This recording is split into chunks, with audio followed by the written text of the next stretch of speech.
thank you for your support and encouragement. It gives me great pleasure tonight to launch the very first Alumni Talks series organized by AGBU and AYA Lebanon. This is the first event of its kind focused on connecting the youth and promoting success stories. We strongly believe that by creating this platform, we enable our youth to exchange knowledge, share innovative ideas, create opportunities for networking, and most importantly, gauge the interest of the young generation to always pursue their dreams and never give up. Just to give you a brief background or an idea of how these series will go, as you can see, this will be an interactive, in-person event, open to all public, of course, but certainly of great interest to our youth, to the university students, to the Scouts alumni. The event will host one or more alumni on a monthly basis to talk about their path to success, the obstacles and challenges that they might face, their career choice, and much more. The presentation will roughly take typically 30 minutes or so, and it will be followed by a Q&A session. Architecture for Hope. This is the first talk of the series. Will feature Alec Melkonian, and this will reflect upon his journey as a student of architecture at the Southern California Institute of Architecture, also known as SCI-Arc.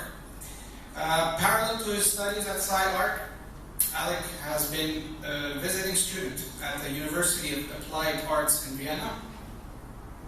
He's gained experience in the Emerging Design and Technology program developed by the MIT Media Lab Beyond Smart Cities. He's also been involved in the London-based architecture firm Mosesian Architecture, the Tumo Center, and of course many others. Alec was born and raised in Beirut and Paris. He's a proud AGBU-AYA member and has been involved in numerous activities, including AGBU-AYA Antilles Scouts movement. Alec is currently a mentor at the newly launched AGBU Innovation Studios in Pasadena, where he teaches architecture and innovative designs to teenagers. So with all that said, and without further ado, please join me in welcoming on stage our presenter for tonight, Mr. Alec Melkonian.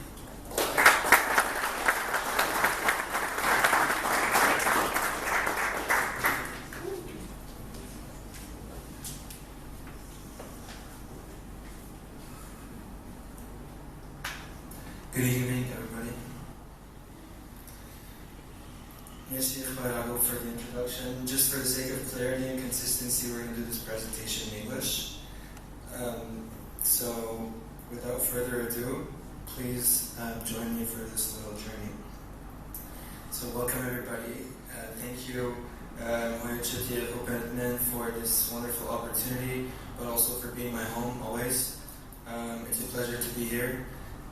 I'm very proud and excited to share with you not only my struggles, but my accomplishments and my recent projects. So, as Yirfat already mentioned, today's talk is going to be titled Architecture for Hope.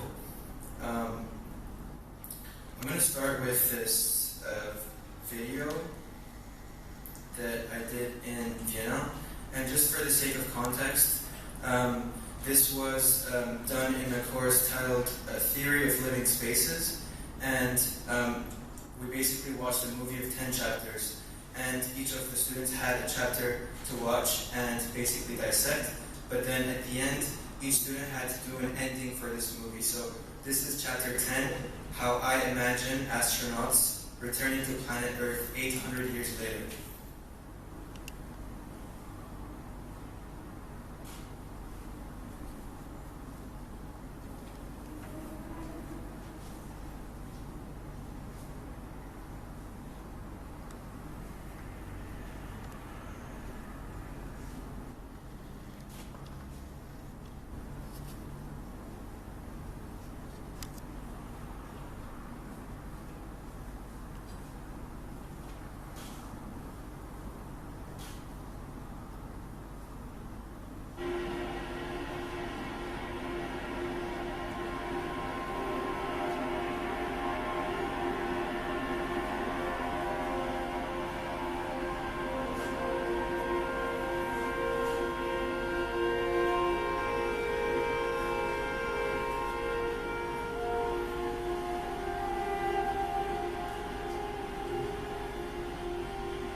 I always start by getting passionately interested in explaining this study. Okay, so this was just a brief introduction. Just to make the statement, say architecture isn't just for humans. Definitely we design for people and we do create buildings, but that's not where architecture ends. What I understood and what I realized from this whole kind of research is my understanding of architecture, which is where time and space meet. When time and space come together, that's when you produce architecture. So just before getting into the depth of today's presentation, I want to do a small flashback on my background, even though you guys heard a little bit already. So as you already know, I was a scout, and what I learned from AGBU and just my time in AGBU was the power of collaboration and the miracles and wonderful things we could create just by working together. So when I applied to architecture school, a big part of my portfolio was those Ghanaian pictures, which is stuff we created all together. It's something we take for granted, but when I show people these structures and say that this is all handmade, they're almost fascinated every time. And we also kind of have a lot of meaning embedded in this thing. It creates a space around where the campground is kind of sacred. When this guy was standing, we also do our flags and stuff. So this is up till applying to architecture school. I also had some sketches that basically showed that I was able to kind of bring some ideas and then also translate them into some sort of drawing. But this is really everything before architecture school. I'm showing you how I got into architecture school, and then some photography as well. And then, eventually I got accepted into my dream school. I got accepted to a bunch of schools, but when I got a phone call from these guys saying you're accepted, I couldn't believe it. I was so happy. So basically, what makes SciArc so special and unique from other architecture school is that there is no right or wrong. You can always kind of get to the kind of like image you have in your mind, and they help you kind of translate that into some sort of reality. But this school is located in downtown LA, and I'm going to show you a little bit more of what I've worked on later regarding the school. But for now, we're going to do an icebreaker. I want everybody to try and connect all these dots with 4 lines. The exercise is to connect all these dots with 4 lines without taking the pen off the paper. So one consecutive stroke. That's basically 4 lines. And the goal is to connect all the dots together. I'm going to give it 2 minutes. The goal is just to get the mind thinking a little bit.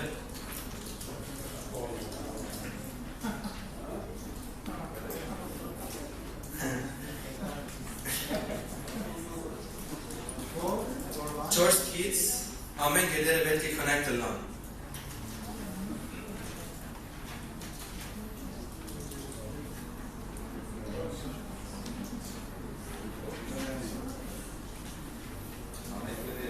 Եվ փորձեցեք սխալ չդակ հասկան չի գա, ուզեմ փորձեք թուղթի մինայք քզեցեք։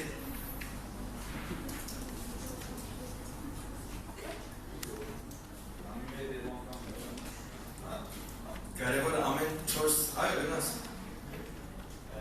Կարևորը 4 քիզով ամեն գետերը իրար կնայք։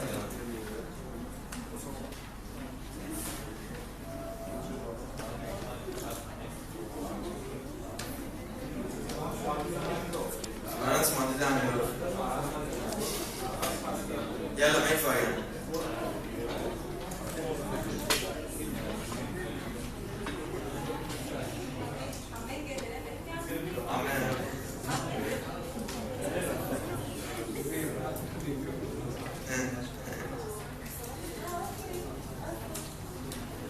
Neye bağıskanı kıdaf? Kıdaf göster. İyi kadar. Alright, give it a second.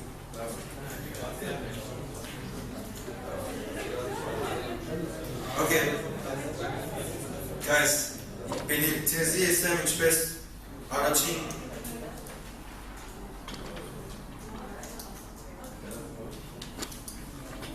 Okay. Yeah, վնաս չունի։ Թուղթերը մենք կոնտրեք, թեզի բասխանույր դա։ So, it goes 1,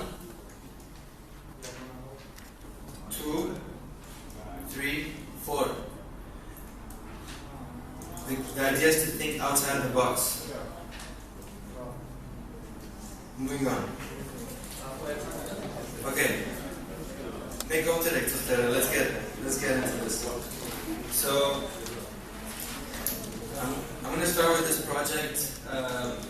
This course titled From Simulation to Prototype, and the idea is where we take some sort of simulation and turn that into some sort of object. So those are some sculptures I made using concrete, and I'm going to show you how I got to those, but first you'll get a glimpse of the final product.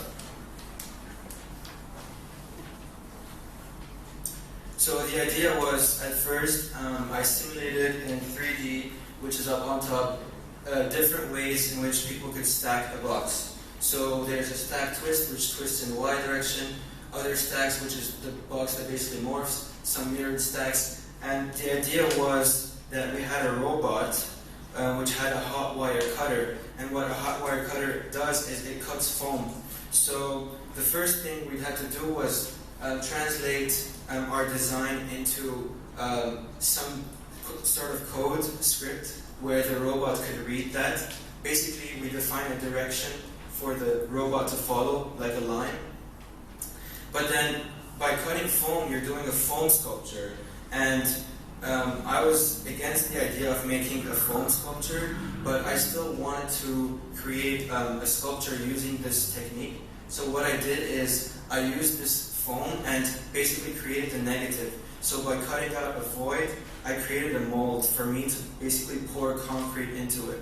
So, like I said, this hot wire cuts the foam, I take the cube out, and then I pour concrete into the cube, or that void, to produce a concrete cube.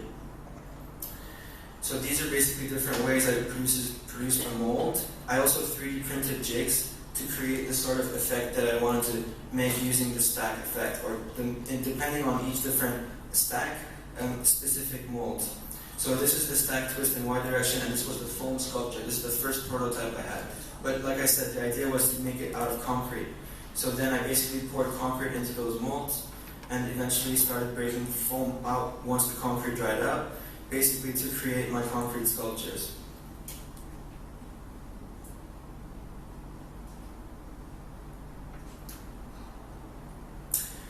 I'm also going to speak about representation as I go through this project, and what representation is. It's how you show your certain product. So, in many times we use photography as one way of showing something, but in other times, if you want to show something that's moving, stop motion photography becomes a useful tool where you basically produce a series of images, and once you put them in a sequence, you could produce a GIF, which is basically those rotating cubes.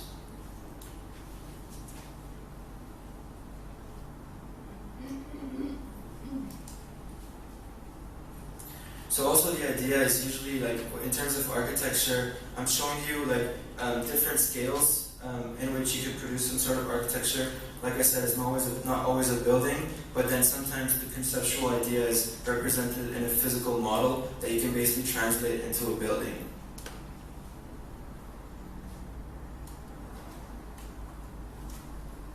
This is the stack mirror, so it's basically mirroring cubes within each other. This is the whole family together. Okay, so jumping into another project I worked on with Michel Mostessian, which is a London-based Armenian architect. Basically, this was my summer internship with AGBU in 2019, where I basically met this guy in Tumo Center, and he told me to come to London and work for him for the summer, and I was very excited about it. And what we did basically was he was drawing some sketches on the left side. He was sketching some things, and I eventually turned his concept into a digital model. and then turn that digital model into a physical prototype.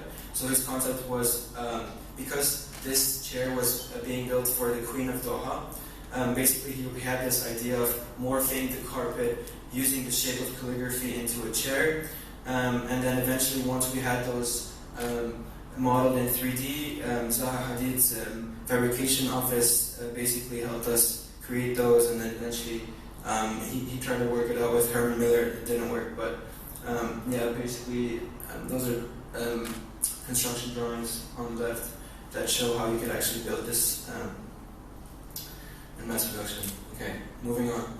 So this project is done in a very sophisticated software called CATIA, and CATIA was initially designed to create airplanes. So engineers used to use the software in the beginning to model airplanes, and then it became cars, and then eventually architects also always find a way to put their hands on the technology and see what they can do with it. So it's basically a parametric software. And what parametricism is basically you form relationships. So everything is built on top of each other using a sequence of basically code. So my idea was to basically create this parametric object based off of the central axis. So wherever there's a central line, there's basically a profile shaped like a teardrop where it basically revolves around it. So after I created my parametric object, I needed to create a strategy to deploy this object with. So I said, okay, I'm going to create a bunch of rules, basic rules. First rule is, whenever the object hits the ground, it cuts it out. Second rule, whenever the object hits the ground, it adds to it. Third rule, whenever the object hits the ground, it shells itself and then it cuts out. And then last, whenever the object hits the ground, it shells but then the ground disappears. So I'm basically creating a bunch of rules, like a step-by-step hierarchy for myself, so that whenever basically the object hits the ground, there's this combined logic. So this is called a combinatory system, where you're combining multiple operations, and those operations work together to create a complex sort of sequence that is, it's not really complex, it looks quite complex, but it's basically because there's a bunch of simple operations happening simultaneously. So we use this idea, this has no scale by the way, and this is also a strategy used by Morphosis, which is the architects who basically designed the Beirut embassy in Aukar. So the huge US embassy is done by the architects who created this system. And basically we had an exercise which is creating a sculpture. And once again, I don't want to usually create a sculpture, or not even just create something, but usually when I'm given an exercise, I try to do the opposite of the exercise. And just that's my way of doing things. I flip things around. So when they told us to create a sculpture, I said, I don't want to create a sculpture, I want to sculpt the void. So I'm basically thinking about the space that I'm creating, basically sculpting the negative. And so I created my sculpture using this combinatory system again, a different scale, but then at the end the exercise was to create a house. So I called this house a splash house, and basically it's a cube sitting in the ground, and there's this combinatory system deployed onto the house, but also the surrounding territory where this combinatory system is applied at multiple scales. It's not one scale, there's different sizes involved. So this is a house I created using combinatory systems. Everything is related. It's based off a central axis, and they're all tied together. Some X you see, some you don't.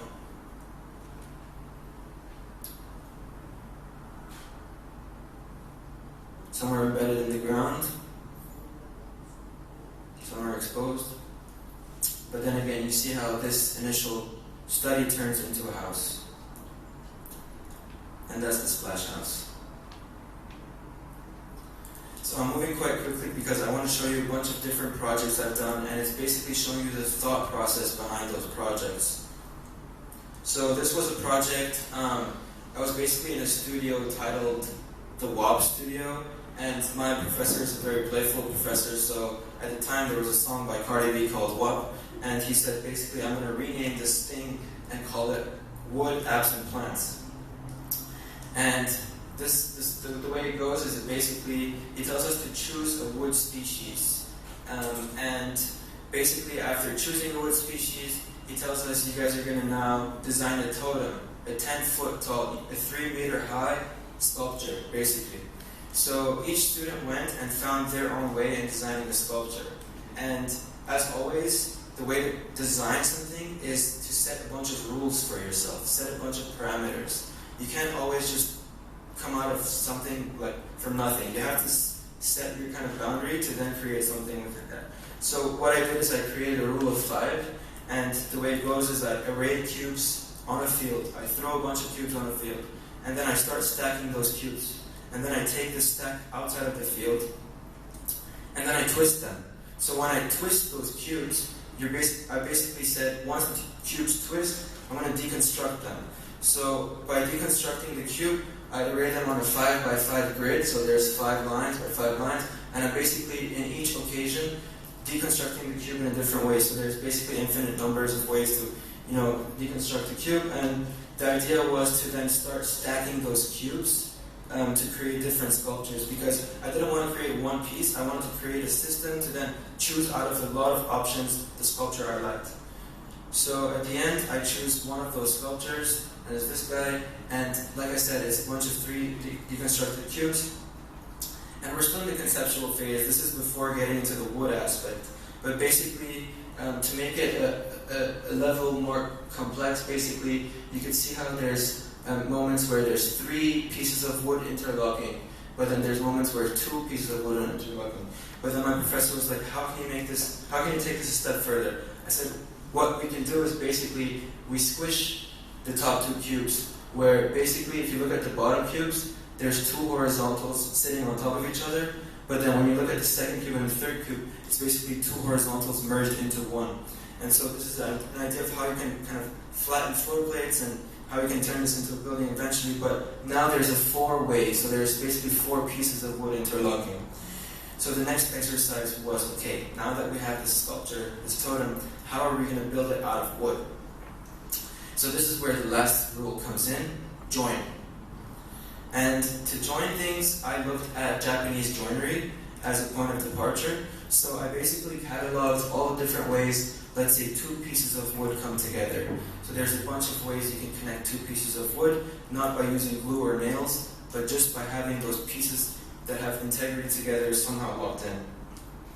So those are the 2 ways. There's the domino joint, bridal joint, a bunch of different names. But then there's also the 3-way, so it's 3 pieces of wood interlocking. And by doing those 2, I decided to go with a castle joint, which is on the left-hand side, and it's basically interlocking pieces of wood. There are 2 in perpendicular, and then 1 that holds it up vertically. And then lastly, the 4-way, which is again a bunch of different joints come together, and those are all designed in specific moments. So basically, once I created those catalogs, I basically created a model toolkit for myself. So basically, how IKEA parts come together. There's this kind of philosophy of part-to-whole relationship. So this project was basically made of parts that come together to create a whole. And usually, if you think about it in architecture, it's the same thing. Many parts come together: window, door, structure, whatever. And once you put all those together, they create an autonomous whole. So that's the idea behind it. And this is basically an assembly sequence of how I produced my totem. And at the end, the scale of it was pretty big. So I had to build this in the shop. And the whole idea of building this was, we just got out of COVID, and the professor was like, I want you guys to get your hands dirty. I want you guys to work in the shop, because we were working on the computer for the last 2 years, and it was very detached from the actual physical realm. So he said, okay, back to the shop. Now you guys are going to build this stuff in physically. So I also have some images, some physical models of physical model. So, yeah, and then basically that's the Japanese joinery. This is in the shop.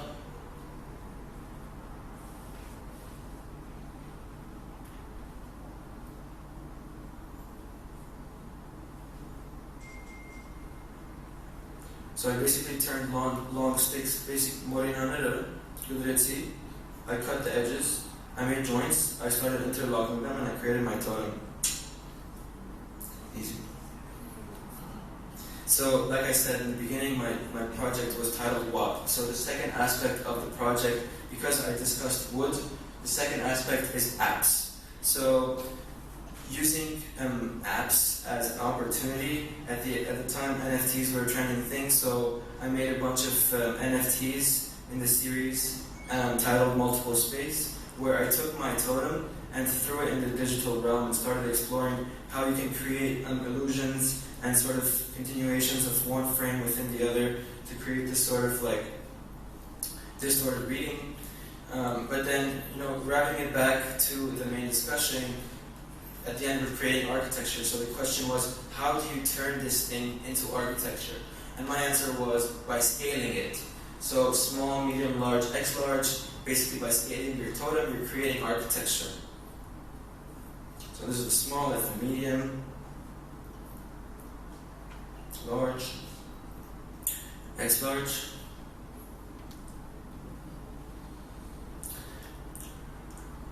And then for the last part of our research, this is basically our research, we're still creating our toolkit so that when we get a building, we can apply those techniques from our toolkit onto the building. The last part was basically plants. So we were also planting in studio, and I was looking at vines because I was interested in plants that creep onto the structure, so something that climbs.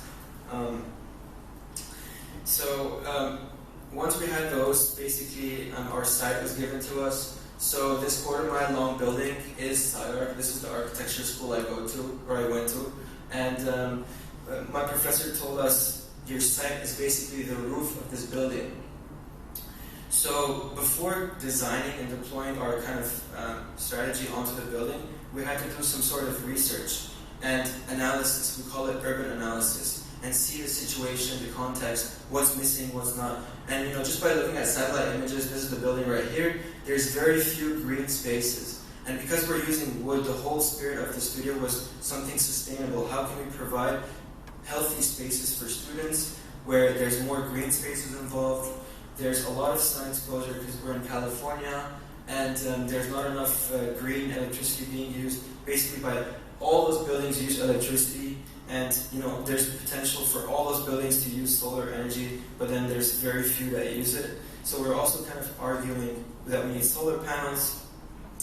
We also did some program research. So this is program is basically what goes in a building and what the building is used for. So this is basically saying there's a bunch of restaurants, there's some gallery spaces, there's a school, there's the industrial railway, there's the LA River. And so once we did this analysis, now we were able to say, okay, this is how we can inform the design proposal. So going back to the initial idea of the totem, this is the quarter-mile long building of SciArc, and my idea was to stack one SciArc on top of another. So because we're using the roof as our site, I didn't want to demolish the building. Basically, I used the existing building and added to it. So on the right side, you can see this is my totem in diagram. And what I did is I took the idea of the totem, which is basically an object sitting on a plinth, and I deployed it onto the building. So the building is now a plinth, and there's an object on top, there's a landscape basically. And basically by bringing the building apart, we analyzed the existing program of the building, but then I added my own program to the building. So you can see there's an empty parking lot here, and what I did is I added this whole green space on the roof with some circulation and flexible spaces, but I also incorporated this green park space that basically connects the sidewalk to the roof of the building, so it's one continuous flow.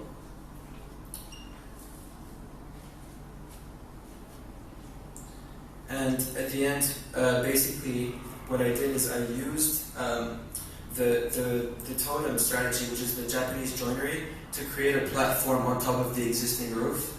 And basically, now there's an undulating landscape sitting on top of it, so we're not touching the existing structure. We're basically adding usable, flexible, healthier space on the roof. using this Japanese joinery. So that's how you can see that's the existing building. This is a render, and then there's basically heavy timber, so large pieces of wood, creating this elevated landscape on the top.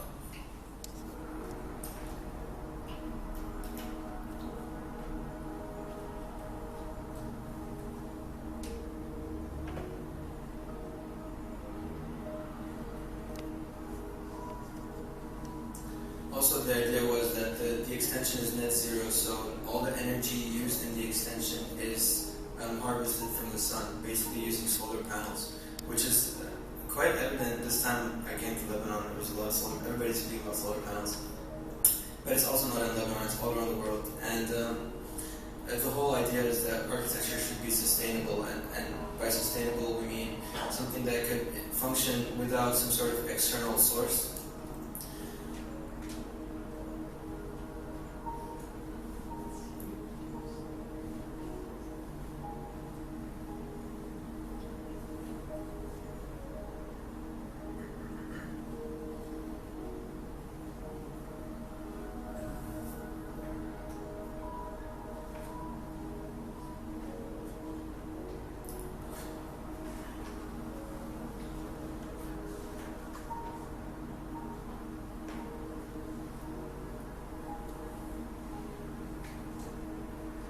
Also providing green space for the students, because Zanark is a very stressful and labor-intensive environment, so it's always good to see how the space actually functions and then try to improve it. This is Sculpture Garden using the pieces you saw from earlier. So sometimes projects blend into each other, and that's also one tip as a designer to you guys, is not limit yourself to one project, but then sometimes one project could lead to the next and inform others. So this sums up my WAP project, and I'm going to get into this project really quick. And this is something that's a little more dear to my heart. And just before starting it, I'm going to tell you a few quick words. This was a project I did in Vienna when I was studying in Austria. And the brief was titled Oxygen. And the professor said, you guys are going to have to rethink the future of urban mobility, meaning you're going to have to rethink how you move inside and outside of the city. And basically our sites were airports. Basically we're designing an airport. And the idea again was, they gave us a list of airports to choose from: Paris Charles de Gaulle, London Heathrow, Frankfurt, and all the European big airports. And I asked them, like, why is it only European airports? Why aren't we talking about other airports? And the answer I got was, oh, Europe cares about culture and Europe has culture. And I thought that was the most stupid answer. I had to argue for it and say, no, actually, because you said that, I'm going to choose an airport that's not European. And so basically I chose Beirut Airport. And, you know, that was also in the midst of the crisis, pandemic, but also the explosion. I'm going to show this teaser, although you guys are...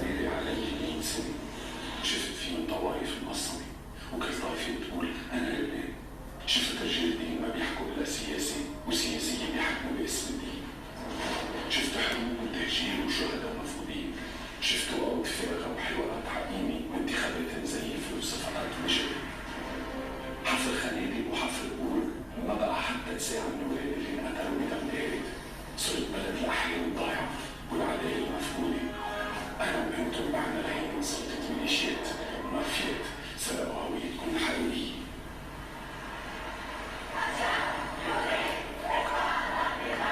بس في نهار كنتوا وعيتوا وقررتوا تنتفضوا. يلا طاري يا بينون.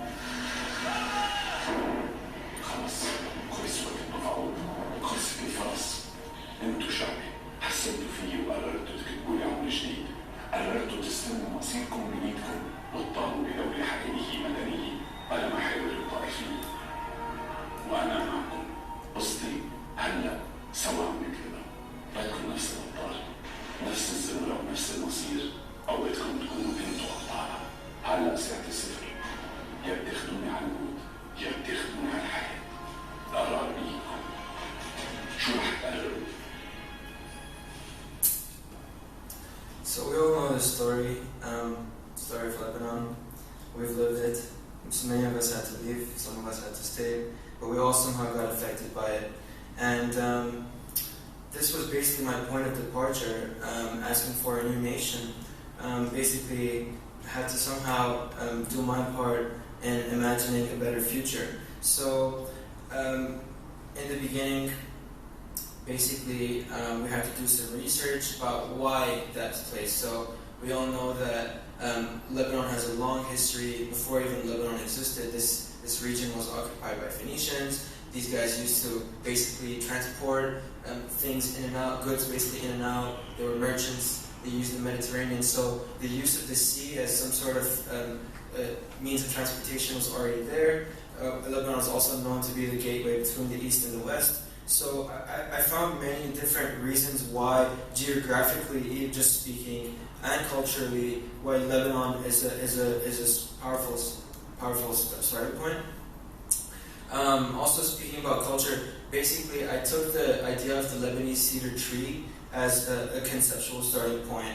Also in parallel, we all know the political crisis. So there was basically many different fronts in which this project could provide oxygen to the people, not just by cleaning the air, by merging nature into the project, but also by giving people opportunities to work, producing souks, but also creating this kind of new gateway to the city. So just like we did some sort of urban analysis on the previous project, we also did on this one, and this is a picture of the existing airport. And in many ways, some architecture could be starting off of like a found object. So we took the airport as a found object, and basically the airport has three fronts. So on one front there's the mountains, on the second front there's the city, and on the third front there's the sea.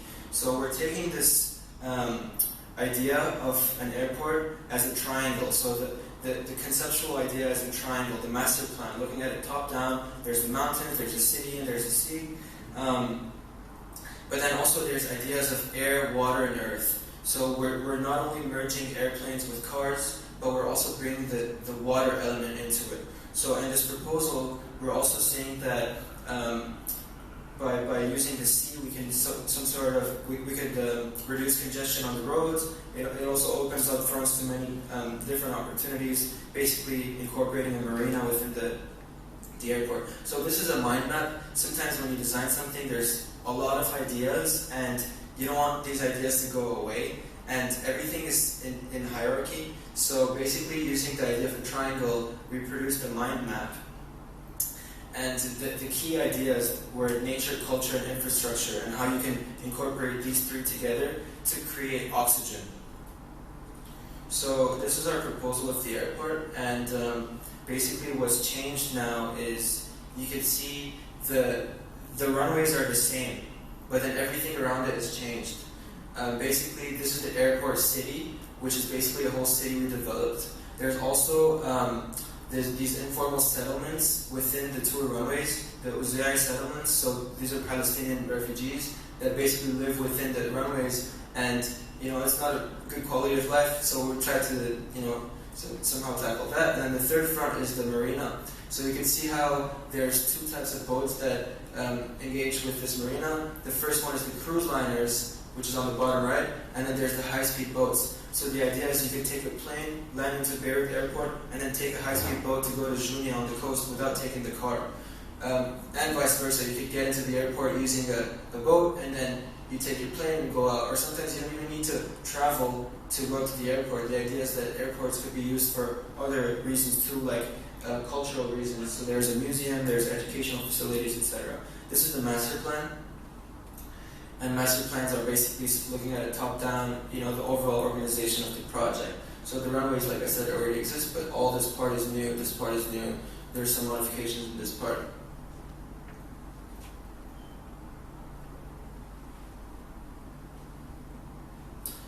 Also, in addition to the kind of ideas we had a lot of elements we used. So we found existing pieces in Lebanese culture that were eventually incorporated into our project. So building on the idea of the tree, we took a colonnade and produced a forest out of it to produce spaces, basically. But then also we used some sort of existing patterns and morphed it into a dome to basically create space again, but also create exterior and semi-enclosed shaded spaces.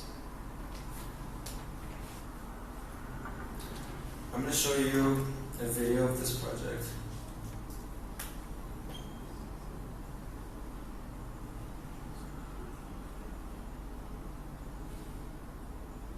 And I'm going to skip the mind map part because I already described basically the project.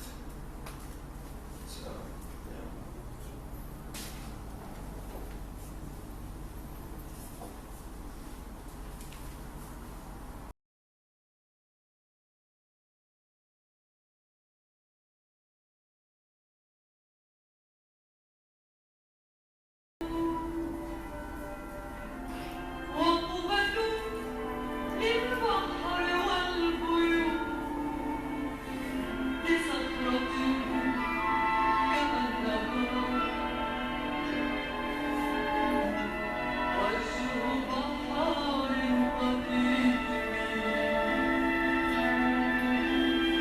Like I said, nature, culture, and infrastructure always incorporated together.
Looking into the horizon for a brighter future. That was the message at the end of the video.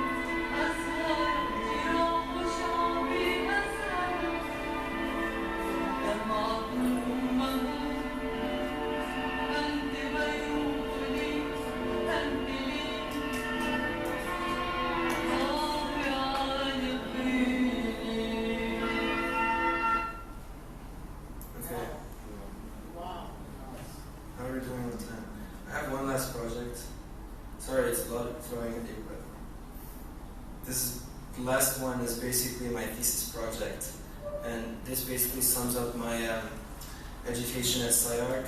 Also put all these projects together, what I learned from them, they're all implemented into this one. So I'm basically going to run you through it. This thesis is titled Joints and X-rays, and it's basically again divided into 5 main chapters. And the reason why it's titled Joints is because, you know, one time I was skiing, and long story short, the snowboarder slammed into me, and I hurt my shoulder, and I was in a lot of pain. So I basically went to X-ray my shoulder, and I asked for the doctor to give me those X-rays. So I was looking at the X-ray of my shoulder, and I thought this was fascinating, and this was right before my thesis project. So like mentally, I was all like thinking about what am I gonna do? Like I don't know what my project's gonna be about. Like I have my shape, I have this, but like conceptually, like I knew I was interested in transparency. That's why X-rays made a lot of sense. But then when I looked at the X-ray of my shoulder, what I realized is a joint is basically something that holds 2 things together. And the X-ray in this case is not about the pieces, but about the connection between them. So that's the idea of the joint, basically turning something from your body into something that's architectural. So I said, okay, now that I have this idea, this lens, this specific thing I'm looking at, I'm going to look at existing buildings and see where there's a joint condition. So this is a building in Madrid called the Caixa Forum, done by Herzog de Meuron. Basically, in this drawing, I'm highlighting the collision between the new building and the old building. So there's a joint there. But then in section, basically when you cut the building, there's also another joint, which is basically the public plaza, that basically shows that the building is floating. So in this case, I'm basically doing research on a bunch of different ways there's this joint condition. In this one, for example, where the facade meets the ground, there's this collision between the ground and the facade, basically creating this gradient effect. So again, I'm always kind of using this idea of a joint as an opportunity. Basically, a joint is a design opportunity, where basically I'm arguing where the moment between the building and the sky, the facade is a joint, for example. So I'm X-raying those moments. This is a diagram showing the different joints. So where the building meets the sky, again, that's the roof, that's another joint. Where the 2 rooms meet, that's a joint, so there's a wall, etc. So I made a study model, you can see it. I don't know, it's loading, but it's not really important. Okay, yeah, basically this was my physical study model to show that basically collision between 2 entities creates a joint. Okay, moving on. So the second part was the historical references aspect. So I was reading this book titled X-ray Architecture, and what I took from this book is basically how we can turn our medical obsessions into architecture. And in this case, I turned the obsession of the X-ray of my shoulder into a building, or a thesis even. So, building on the idea of the X-ray, I again tried to document different buildings in which they produce the X-ray effect. So, on the right side, you can see the Mies van der Rohe skyscraper. This was basically the first glass skyscraper ever built. And what was so fascinating again about this one is it produces that X-ray effect. And in this case, the intimate X-ray, where you could read the skeleton through the facade. So that's one way. Another way of producing X-ray effect is this blurred vision, where it's a different type of glass, creating this blurred silhouette in the back, so you don't read fully through it, but you kind of see what's behind it. Another way to produce X-ray filters is by basically stacking pieces of glass. So in this case, similar to the wood project where I built my toolkit, in this case I'm building my toolkit once again and using different types of transparencies to produce architecture. I also looked at this building, it's called Tate Modern, it's in London, and it's an adaptive reuse building. Anybody know what an adaptive reuse is? So what an adaptive reuse is, it's when there's an existing building, but then there's an architectural intervention that adds to it. So basically you're using an existing building and you're adding to it. And so far, if you've realized, I've used multiple occasions in my projects where I find something existing and then I add to it. the airport, the Skyart building, etc. So I'm realizing in my thesis that this is becoming an ongoing theme. I'm using something existing, I'm adding to it. But then there's this whole new kind of layer, which is the X-ray vision. And this is where my thesis comes in. I'm basically arguing that X-ray architecture is like an act of healing, where an architect diagnoses a site. So you're looking at certain layers of a project, like a doctor, just by highlighting certain layers of information. So in some cases you're looking at the structure, some cases you're looking at the facade, etc. But then when combined all together, you're basically producing this sort of X-ray architecture. Similarly, in this case, the structure on one side, the spaces on one side, it's the same building, but then you're highlighting certain layers of information. So the third step was basically choosing our site. And they gave us a bunch of sites to choose from. And my site is located in Pittsburgh, in Pennsylvania. And what's really interesting about this building is that, like I said earlier, this is an adaptive reuse project. So this building used to be a Ford building. So we all know that Ford wasn't the first people to create a car, but they created a really efficient way of assembling cars. So they created the assembly line, basically. And so this building was one of the very first few buildings made by Ford, which is an assembly line. But then when the Ford Model Ts came out, this factory is for that. When the Model A's came out, those factories became obsolete. So in the early 1900s, when this building was built, after the Model A's started coming out, those buildings became obsolete, which means those buildings weren't being used anymore, or at least weren't used for the purpose they were initially designed for. So this is where I find an opportunity in going in and healing some sort of architecture of the past. I'm revitalizing an existing architecture. So like I said, this was the existing assembly lines, but then also merging this idea of healing architecture. The program of this proposal is a biomedical research facility. And what that means is basically like a factory for Pfizer, for example, where they assemble vaccines or put medicine together or do research.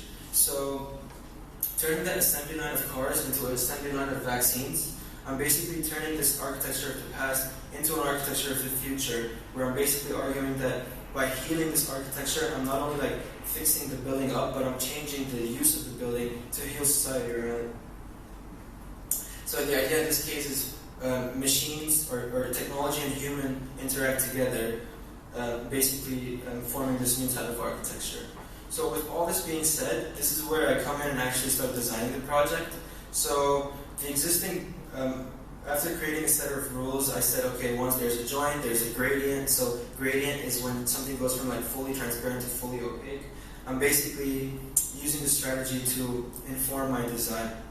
So whenever there's a joint or a collision, I'm using this kind of transparency or gradiency to create the architectural effect that I'm trying to achieve. So this is the massing of the project. And you can see that this white block right here is the existing building. But what I did was I connected the plaza to the existing building, and I added the massing onto it. So the black parts are what I added. And like I said, I'm creating joints in the public between the two buildings. But then also this is the existing building, and I'm adding those masses to it, and there's always those gaps. So those gaps are the joints that basically hold things together. You don't have to fully connect things together for them to be connected. You can leave space between them, and there's still that connection. So just one last thought to throw at you today is, again, this idea of the joint, where the joint is the architecture basically. And by producing the architecture, it's like that moment you're creating that connects the past and the future together. So like there's this ongoing present that's always kind of along the line, and basically the architecture is within that, and it's always kind of fusing the past and the future together. Hence the idea of the joint.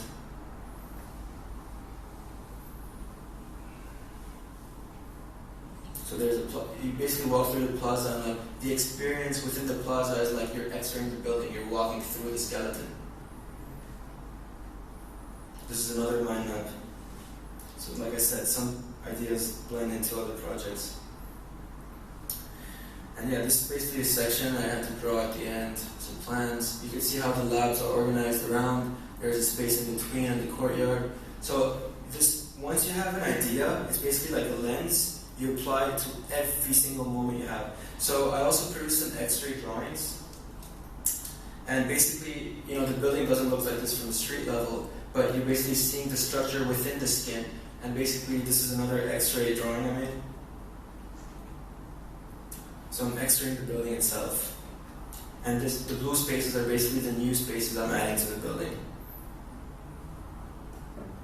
I also had some X-ray drawings, so basically within my thesis space, there was like this interactive drawing where people could flip it, and you could see through it. There's a light box. So a different form of representation. So that's the light box on the left. On the right, this is a street view of the building. And again, I had this obsession with time. I keep thinking about time, how mind-blowing it is. And it's a correlation with architecture. And I say that architecture doesn't exist within one moment, but it's within this ongoing spectrum. And so I can't always show my building within one split second. It has to be different moments. So I created this mode of representation, or a different type of drawing, where you could look at one single drawing from different perspectives or different places, and you would see the building in different times. So we know Pittsburgh is in a cold climate, and basically when you're standing on one side, basically those are three separate images, but when I created the image, it's basically three of them stitched into one, where depending on where you're sitting, you're seeing the building in different times.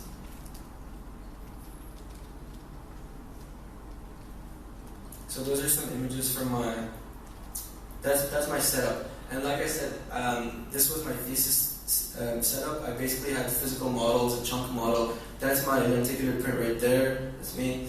I also had a screen where I basically had a slideshow. So I was showing my idea through different modes of representation. So in different moments, the idea was differently shown. That's the final massing of my building.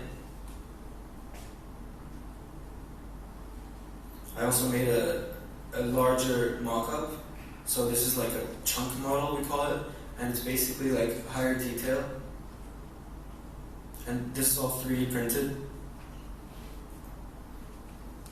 And you can see basically all the moments, like the joint, another joint, another joint, another joint. That's Tom Main. He's a star. He's the guy who built the Lebanese embassy in Alca. He was in Nigeria. That guy is William Virgil. He's worked with Virgil Abloh. So I was lucky enough to be in some sort of environment where different people from different backgrounds were also engaged within the overall discussion. So that sums up my thesis. And just to end things on a bright note, this is basically a recent program started in Pasadena, in LA, and it's done by AGBU, and the goal is to educate the younger generation and basically teach them skills that teach those kids skills they need so that as they're growing up they could channel their creative thoughts and energy into different modes. So some people are really good at speaking, some people are not, and that's totally fine. And that's the goal of this program, is that you don't have to be good at only speaking. You could be good at drawing, you could be good at designing, and you could basically turn that vision into a reality. So I was basically coaching young kids. The topic I was teaching was architecture.